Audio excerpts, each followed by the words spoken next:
with Akademiks, check it out. Now, you know what, man? This hip-hop shit is just whack, man. You know what, man? We got a bunch of niggas in the game. They have no accountability, no responsibility, because they show you they glamorize shit. It's cool to finesse, to rob, to kill. Nobody actually looks at the ramifications, the mourning of the families who lost a loved one, the possibly perp that gets caught, who might get sentenced.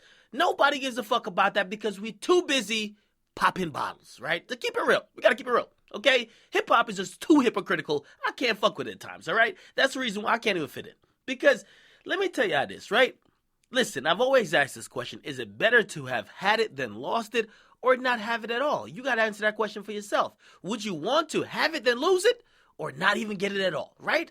Now, let me just say this. Now, Bobby Shmurda is going through the fight of his life, and if you don't know, him and a bunch of GS9 members, they're accused of a bunch of things, including murder and attempted murder, conspiracy of selling drugs, and all type of criminal acts. But we have seen that they have been broken up into small groups. They're being tried for different things, and some people are getting actually convicted.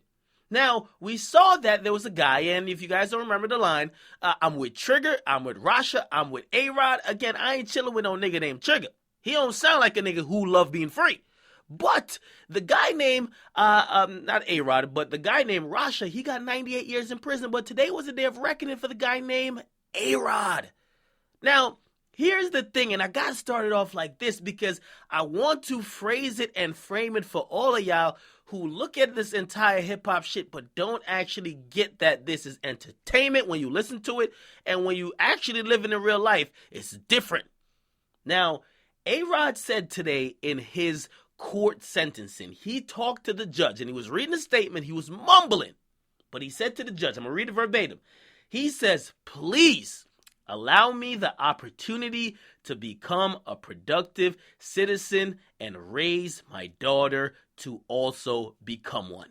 Now, that was his plea to the judge to say, hey, yes, I am convicted of murdering somebody else, him and another guy, which is, of course, RASHA, but please don't sentence me that I don't have a chance to come back out after I have rehabilitated myself. Please. He was pleading. All that other shit doesn't matter. He was pleading.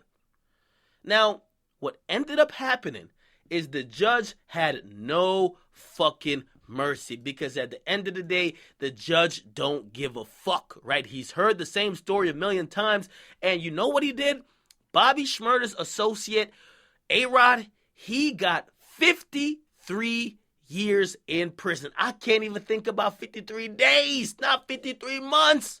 53 years seems like an eternity. If you don't know, A-Rod is 22 now. 53 years from now, he will be 75.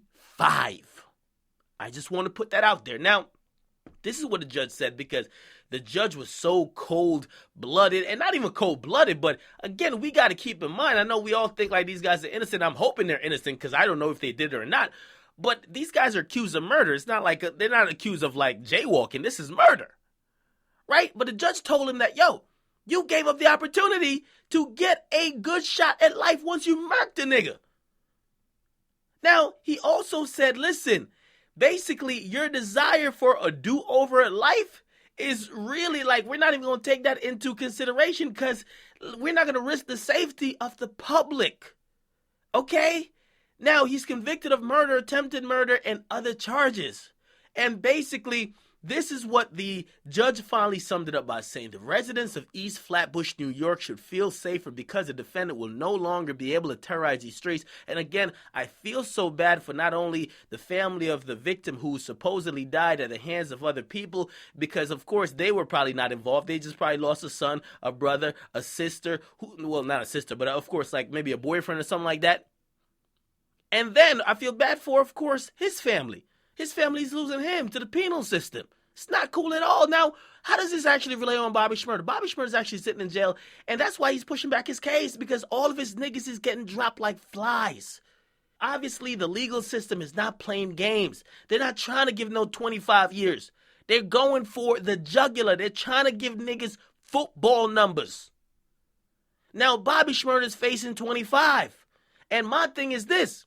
He still has an 8-year plea sitting on the table until he starts trial. And that's why he's pushing back his trial. He could go to trial in actually September, but by then it's almost 2 years. Maybe he actually just takes the plea like, yo, fuck this shit. I don't want no 25 years in prison.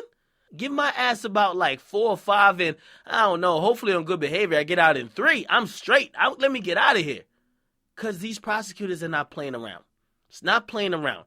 It's all cool when we dance around to it. Caught a body about a week ago. It's all cool when we glamorize a bunch of rap lyrics about murdering people. It's all cool when we glamorize and we actually act like it's cool when Chief keeps rapping about killing everybody in Chicago. But it's not cool when somebody gets charged for murder and they get sentenced. Trust me, okay? Because I'm guaranteeing, I look at the pictures. I've seen tons of pictures and also videos from people coming in and out of the court that particular day in Bobby Shmurda's trial. Nobody's smiling. Get in the comment box, make sure you guys like, definitely subscribe. Again, this is a harsh reminder, and if you guys wonder why I do these stories or why do we still care about Bobby Shmurda, because we got to show both sides. Or the story doesn't end once he's done shmoney dancing. The story continues because there's a bunch of people who are influenced to be like him, and they eventually will do things that he possibly promoted. So I got to show the ramifications. So very unfortunate situation for not only the family of the person who died, but also the family of the person who's going to jail. 53 years. Ain't no vacation, at least for me. Get in the comment box. Make sure you guys like, definitely subscribe. Also, follow my Twitch account. You got to. It's in the comment section. I have said this a bunch of times. Twitch.tv/academics. Thank y'all. I'm out.